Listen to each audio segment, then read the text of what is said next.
Paper ہے. اس time ماشاءاللہ ہماری homeopathic national council for homeo کے صدر راؤ غلام مرتضیٰ صاحب تشریف لا چکے ہیں. میں آپ سے تاڑیوں کی گونج میں ان کے استقبال کی درخواست کرتا ہوں. ڈاکٹر راؤ غلام مرتضیٰ صاحب تشریف لائیں, اسٹیج پہ تشریف رکھیں. صدر national council for homeopathy doctor Rao Ghulam Murtaza صاحب کو ہم ویلکم کرتے ہیں. تشریف رکھیں.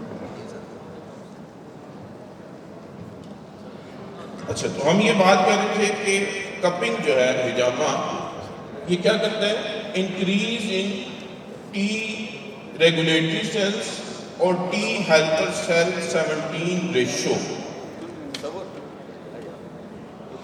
T regulatory cell special sub type of T cell ہے جس کے ڈفرینٹ فنکشنز ہیں سیل کے اندر اور باڈی کے اندر امیونٹی کے حوالے سے.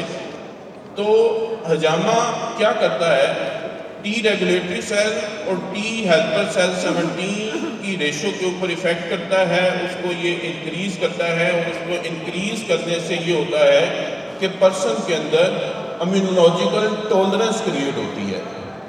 اچھا, امیونولوجیکل ٹولرنس کا کینسر کے ساتھ بڑا اسٹرانگ ایسوسیشن ہے کہ امیونولوجیکل ٹولرنس جتنی آپ کی اسٹرانگ ہوگی اتنی آپ کینسر سے پریونٹ رہیں گے, اس سے آپ کی جو ہے وہ بچت ہوتی رہے گی. امیونولوجیکل ٹولرنس مطلب یہ, چلیں اس کو آگے چل کے جو ہے وہ ایکسپلین کرتے ہیں. دوسرا ہجامہ یہ کرتا ہے کہ یہ lose expression of T bet which means lower number of inflammatory cytokines produce by T helper 1 cells. تو ٹی ہیلپر 1 سیلز کے اوپر یہ افیکٹ کرتے ہوئے جو انفلیمیٹری سائٹوکائنز ہیں جس کے اندر انٹرلیوکنز آتی ہیں, TNF الفا آتا ہے, ان سائٹوکائنز جو ہے اس کو یہ ڈکریز کرتا ہے. تو مطلب سمرائزڈ یہ ہے کہ ہجامہ کرنے سے امیونو موڈولیٹری ایفیکٹ یہ آتا ہے کہ ہجامہ جو ہے یہ ہمارے T helper 1 cell, T helper 2 cell, T helper 17 cells اور اس کے ساتھ ساتھ ٹی ریگولیٹری سیلز, اس کے اوپر ایفیکٹ کرتے ہوئے یہ انفلیمیشن کو ڈکریز کرتا ہے اور امیونولوجیکل ٹولرنس کو بڑھاتا ہے. یہ دونوں کام, انفلیمیشن کو ڈکریز کرنا اور اس کے ساتھ ساتھ جو ہے امیونولوجیکل ٹولرنس کو بڑھانا, یہ آپ کے پاس جو ہے وہ کینسر کے پریونشن کا کام کر رہا ہوتا ہے. ٹھیک ہے, اس کے بعد نیکسٹ سیکنڈ تھنگ جو ہے اس کے اندر وہ یہ ہے, اس کے بارے میں سبھی لوگ جانتے ہوں گے, سائکلو آکسیجنیز کوکس 2 انزائم. کوکس 2 انزائم کیا کرتا ہے, catalyse the conversion of arachidonic acid into the prostaglandins. Prostaglandins بڑے کامن ہیں, اکثر آپ نے فزیولوجی وغیرہ میں پڑھے ہوئے ہیں. تو کپنگ تھراپی جب ہم کرتے ہیں, جب ہم کپ اپلائی کرتے ہیں اور اس کے اوپر ہم ویکیوم کریٹ کرتے ہیں اور ویکیوم کریٹ کر کے ہم نیگیٹو پریشر جنریٹ کرتے ہیں, وہ نیگیٹو پریشر جو ہے وہ 150 to 420 ملی میٹر آف مرکری تک ہوتا ہے. اس نیگیٹو پریشر سے یہ ہوتا ہے کہ جو ایکسٹرا سیلولر انوائرمنٹ ہے, جو ایکسٹرا سیلولر انوائرمنٹ ہے اس کے اندر جو ویسٹ مٹیریل ہے اس میں پروسٹاگلینڈنز کے انٹرسٹیشیل فلوئڈ کے اندر موجود ہیں. ٹھیک ہے, تو ہجامہ کرنے سے, کپ لگانے سے جب آپ نے اس کے اوپر جو ہے وہ مائکرو انسیئنز دیے, تو مائکرو انسیئنز جو ہیں وہ بڑے مائنر سے ہوتے ہیں, 0.1 ملی میٹر تک ہوتے ہیں, ڈیپ انسیئنز کی ضرورت نہیں ہوتی.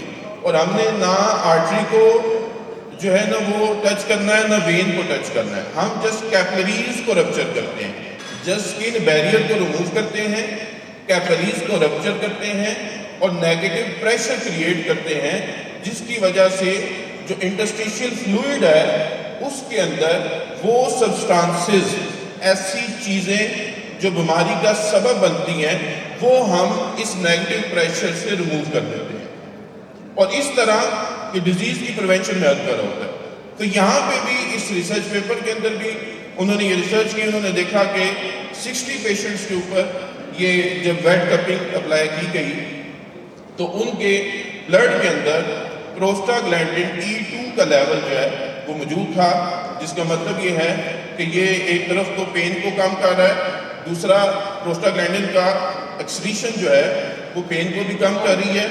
دوسرا حجامہ جو ہے یہ نیچرل انڈورفنس باڈی سے ریلیز کروا رہا ہے اور اس طرح سے یہ پین کو اور کینسر کو ٹھیک کرنے میں ہماری ہیلپ کر رہا ہے. اس کے بعد ہے جی سیکنڈ ہماری ڈیزیز. ہم نے کینسر کے اندر اس کی ایسوسیشن ڈسکس کی ہے. ہماری سیکنڈ ڈیزیز ہے رول آف حجامہ in hypertension. High blood pressure. آپ میں سے کتنے سارے لوگ کپنگ تھراپسٹ بیٹھے ہیں جو حجامہ کی پریکٹس کرتے ہیں اور آپ کی یہ پریکٹس میں بات شامل ہے کہ حجامہ جو ہے اس ہائپر ٹینشن کے ٹریٹمنٹ کے طور پر اس کو آپ یوٹیلائز کرتے ہیں اور آپ کو پازیٹیو ریزلٹس ملتے ہیں. اس بلڈ پریشر کو ہائپر ٹینشن کو کنٹرول کرنے کے پیچھے جو سائنس ہے وہ کیا ہے کہ جو کپنگ تھراپی ہے یہ جو بلڈ ویسلز کے سیلز ہیں جس کو ہم اینڈوتھیلیل سیلز کہتے ہیں یہ اس کو سٹیمولیٹ کرتا ہے اور اینڈوتھیلیل سیلز جو ہیں وہ نتیجے کے طور پر نائٹرک آکسائڈ گیس ریلیز کرتے ہیں. اب نائٹرک آکسائڈ گیس جو ہے یہ کیا کرتی ہے؟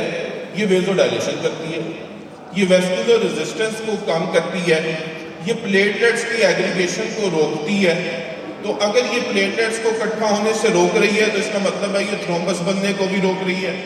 ٹھیک ہے, تو اس طرح سے حجامہ جو ہے وہ اپلائی کرنے سے جب نائٹرک آکسائڈ گیس ریلیز ہوتی ہے اور اس کی تھیوری موجود ہے باقاعدہ, یہ پریزنٹیشن جس کو چاہیے ہوگی اس کے بعد اس کو فارورڈ بھی کر دی جائے گی جس کو بھی چاہیے ہوگی, اس میں ریفرنسز بھی موجود ہیں.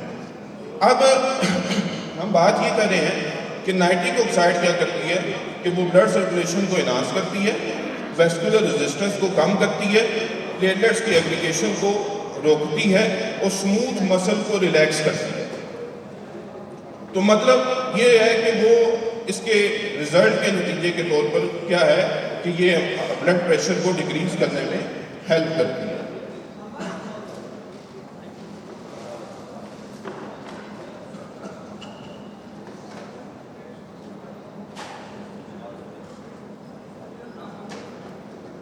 یہ دیکھیں جی اس میں ہم نے ایک سلائڈ کے اوپر اس کو ڈسکس کرتے ہیں.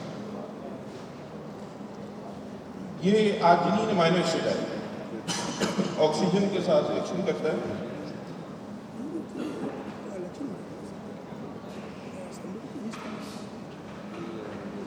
اچھا, آرجینین امائنو ایسڈ ہے, یہ آکسیجن کے ساتھ ریئیکشن کرتا ہے, سٹرولین ریلیز ہوتا ہے, نتیجے کے طور پر نائٹرک آکسائڈ گیس جو ہے وہ ریلیز ہوتی ہے. اور یہ سارے فیکٹس جو میں ابھی آپ کو بتا چکا ہوں کہ ویزو ڈائلیشن کرتی ہے, اسموتھ مسل کو ریلیکس کرتی ہے, پلیٹلیٹس کی جو ایڈیرنس ہے, ایگریگیشن ہے, اس کو یہ انہبٹ کرتی ہے.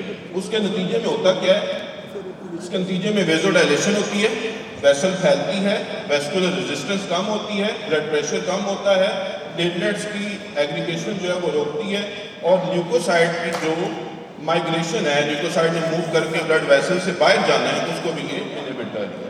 تو یہ ایکسپیریمنٹ یہ ریفرنس کے ساتھ کہ انہوں نے ڈفرینٹ پیشنٹس کے اوپر جب حجامہ کیا تو انہوں نے دیکھا کہ حجامہ کرنے کے فوری بعد اور اس کے 4 ہفتے بعد کیا ہوا, بلڈ پریشر جو سسٹولک بلڈ پریشر ہے وہ 8.4 ملی میٹر مرکری جو ہے وہ ڈیکریز ہو گیا. تو اس طرح سے حجامہ جو ہے وہ آپ کی کارڈیو ویسکولر ایشوز سے پریونشن اور اس کے ٹریٹمنٹ کے طور پر بھی جو ہے وہ یوٹیلائز ہوتا ہے. آپ کے پاس اس کے جو ہے وہ پازیٹیو ریزلٹس بھی موجود ہیں اور اس کے پیچھے میکانزم کیا ہے وہ آپ کے سامنے موجود ہے.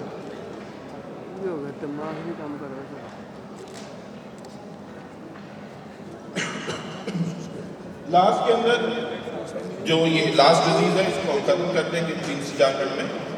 رول آف حجامہ in rheumatoid arthritis. Rheumatoid arthritis جس کو ہم گنٹھیا کہتے ہیں, گنٹھیا جو ہے یہ ایک آٹو امیون ڈیزیز ہے. آٹو امیون ڈیزیز یہ ہوتی ہے جس میں آپ کی اپنی امیونٹی آپ کے اپنے باڈی کے سیلز کے اوپر یہ اٹیک کر دیتی ہے. ٹھیک ہے, آپ کی اپنی قوت مدافعت آپ کے سیلز کو as a non cells recognise کرتے ہوئے وہ یہ سمجھتی ہے کہ یہ باہر سے آئے ہیں اور اس کے اوپر اٹیک کر دیتی ہے, جس کے نتیجے میں ڈیزیز ڈیولپ ہوتی ہے جن کو ہم آٹو امیون ڈیزیز کہتے ہیں. ڈاکٹر صاحب بیٹھے ہیں, آٹو امیون ڈیزیز کا ابھی تک کوئی ٹریٹمنٹ نہیں ہے, مینجمنٹ ہے. جیسے ریومیٹائڈ آرتھرائٹس ہے تو اس میں بھی اینسائڈس دیتے ہیں, امیونوسپریسنٹس دیتے ہیں, اسٹیرائڈز دیتے ہیں. اسٹیرائڈز امیونوسپریسنٹ ہوتے ہیں, وہ امیونٹی کو ڈکریز کرتے ہیں, اور اس کے ساتھ ساتھ جو ہے وہ اینٹی انفلیمیٹری رول ہوتا ہے ان کا. اسی طرح اینسائڈس دی جاتی ہیں. اب یہاں پہ بڑی مزے کی بات یہ ہے کہ یہ ریومیٹائڈ آرتھرائٹس اور اس کے ساتھ ڈفرینٹ آٹو امیون ڈیزیزز, اس کے اوپر ہجامہ کس طرح سے افیکٹ کرتا ہے. ریومیٹائڈ آرتھرائٹس جو ہے اس کے دو سی پی ایس ہے کازیٹیو پیتھولوجیکل سبسٹانسز, جو بیماری کا سبب بننے والے مالیکیول ہیں. وہ دو کون سے ہیں؟ اس میں سولوبل انٹرلیوکن 2 آ رہا ہے اور ریومیٹائڈ فیکٹر. آپ کو پتا آر اے فیکٹر ہم چیک کرواتے ہیں گٹھیا کے مریضوں کا, آر اے فیکٹر اور سولوبل انٹرلیوکن 2 ریسیپٹر. اچھا, یہ دو کیا ہیں؟ یہ کازیٹیو پیتھولوجیکل سبسٹانسز ہیں جو کہنے کے سائن اینڈ سمپٹمس کا, جو علامات ظاہر ہونے کا سبب بن رہی ہیں ریومیٹائڈ آرتھرائٹس کے اندر. اب ہجامہ اس کے اوپر کیا افیکٹ کرتا ہے؟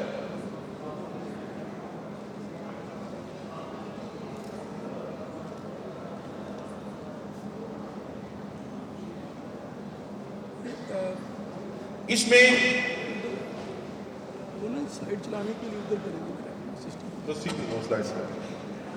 یہ ڈائیگرام دیکھیں, اس کو تھوڑا سا جو ہے وہ جواز صاحب نے بھی ایکسپلین کیا تھا کہ یہ ہماری جو ہے وہ بلڈ ویسل موجود ہے, اور یہ اوپر اسکن بیریئر ہے, نیچے آٹو امیون اینٹی باڈیز موجود ہیں. یعنی آپ یہ سمجھ لیں اس میں وہ لکھا ہوا ہے انٹرسٹیشل فلوئڈ کنٹیننگ سولوبل سی پی ایس کازیٹیو پیتھولوجیکل سبسٹانسز, یعنی کہ بیماری کا سبب بننے والے جو مالیکیولز ہیں وہ وہاں پہ موجود ہیں. تو جب ہم یہاں پہ کپ اپلائی کرتے ہیں, اوپر سے اسکن بیریئر کو ریموو کرتے ہیں, نیگیٹو پریشر کریٹ کرتے ہیں, تو اس کے نتیجے میں کیا ہوتا ہے کہ یہ جو کازیٹیو پیتھولوجیکل سبسٹانسز ہیں یہ وہاں ہماری باڈی سے ریموو ہوتی ہیں. ٹھیک ہے, اور جب یہ باڈی سے ریموو ہوتی ہیں تو آبویسلی جو ڈیزیز ہے اس کے سمٹمس کو ڈکریز کرنے میں یہ ہیلپ کر رہی ہوتی ہے.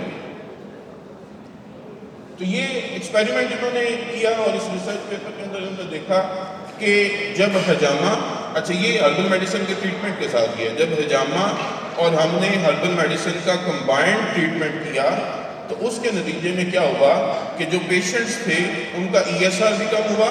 آپ کو پتہ ای ایس آر انفلیمیشن میں بڑھتا ہے, سی ری ایکٹیو پروٹین جو ہے وہ بھی ڈکریز ہوئی, اور اس کے ساتھ ساتھ نیچرل کلر سیلز جو ہیں وہ نمبر میں انکریز ہوئے, اور نیچرل کلر سیلز جو ہیں وہ ڈیزیز پریونشن میں ہیلپ کر رہے ہیں یہاں پہ.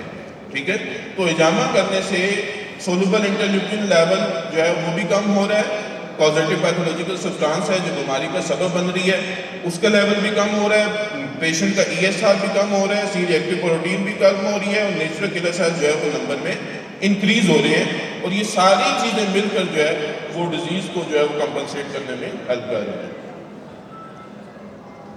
اس کا لاسٹ کمپیریزن پلازما فیریسس ٹیکنیک ہے.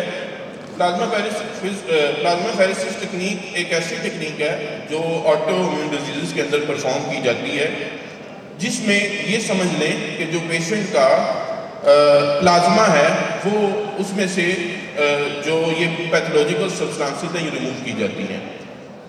پلازما فیریسس آٹو امیون ڈیزیزز کے ٹریٹمنٹ کے لیے یہ ٹیکنیک پرفارم کی جاتی ہے, اور یہ بڑی کمپلیکیٹڈ ٹیکنیک ہے. اس کے کمپیریزن کے طور پر اس کا پورا کمپیریزن ریفرنس کے ریسرچ پیپر میں موجود ہے کہ ایک طرف ہم پلازما فیریسس کو رکھتے ہیں, دوسری طرف ہم ہجامہ تھراپی کو رکھتے ہیں. تو اس کے نتیجے کے طور پر جو ہے وہ ٹریٹمنٹ میں یہ بات ظاہر ہوتی ہے کہ ہجامہ جو بظاہر بڑا ایک سمپل پروسیجر ہے, پلازما فیریسس کے مقابلے میں بھی یہ بہترین ریزلٹس جو ہے وہ شو کرتا ہے. ٹھیک ہے جی, اس کے ریفرنسز موجود ہیں, پریزنٹیشن کسی کو چاہیے تو وہ اس کے بعد جو ہے وہ ہم شیئر کر دیں گے. آخر میں حمایت اسلام طبیہ کالج لاہور, آپ کو پتہ ہے کہ اس وقت جو ہے وہ ہمارے بر صغیر کی قدیم ترین طبی درسگاہ ہے, اور اس کا یہ جو ہے اعزاز ہے کہ موجودہ کونسل کے جو صدر ہیں حکیم محمد احمد سلیمی صاحب, وہ بھی اس کالج کے جو ہے وہ فارغ التحصیل ہیں, اور اس کے ساتھ ساتھ جو ہے وہ منصور العزیز صاحب یہاں پہ موجود ہیں, ان کا تعلق بھی اسی طبیہ کالج کے ساتھ ہے. آپ میں سے بیٹھے ہوئے کئی لوگوں کا تعلق جو ہے وہ حمایت اسلام طبیہ کالج کے ساتھ ہے. حمایت اسلام طبیہ کالج ہمارے سیکرٹری صاحب بھی یہاں پہ موجود تھے, عرفان قریشی صاحب, تو ماشاءاللہ ہمارے چیئرمین حکیم عزیز الرحمان جگرانوی جو ہیں وہ بھی یہاں پہ موجود ہیں. تو حمایت اسلام طبیہ کالج لاہور الحمدللہ ان دونوں کی نگرانی میں اب ماشاءاللہ بڑی تیزی سے جو ہے وہ آگے کی طرف جا رہا ہے. یہ الحمدللہ ہمیں اعزاز حاصل ہے کہ ہم نے جو ہے وہ یہ پہلا طبیہ کالج ہے پورے پاکستان کا جس نے 5 سالہ ڈگری پروگرام BEMS جو ہے وہ سٹارٹ کروایا. اس کے ساتھ ساتھ یہ پہلا طبیہ کالج ہے جس نے فیڈرل بورڈ سے افیلیشن لی سب سے پہلے, اور IUSM جو ہے اس پروگرام کو سٹارٹ کروایا. تو اس وقت ہمارے پاس جیسے ابھی میرے سے پہلے لوگ آپ کو بتا رہے تھے کہ ہم نے اس کے علاوہ وہاں کی ٹریننگ کے لیے شارٹ کورسز بھی جو ہے وہ سٹارٹ کروائے ہوئے ہیں, جس میں حجامہ کا کورس ہے, آکوپنکچر کا ہے, لیش تھراپی, وینس سیکشن کا ہے. اس کے ساتھ ساتھ جو ہے وہ ڈرگ مینوفیکچرنگ جواد گل صاحب جو بھی یہاں پہ پریزنٹ کر رہے تھے, یونانی میڈیسن مینوفیکچرنگ کے حوالے سے یہ ٹریننگ زیادہ کروا رہے ہیں. آکوپنکچر کے حوالے سے ابھی ڈاکٹر شفیق صاحب آپ کے سامنے آئیں گے, تو یہ آکوپنکچر کی وہاں پہ جو ہے وہ ایجوکیشن دے رہے ہیں.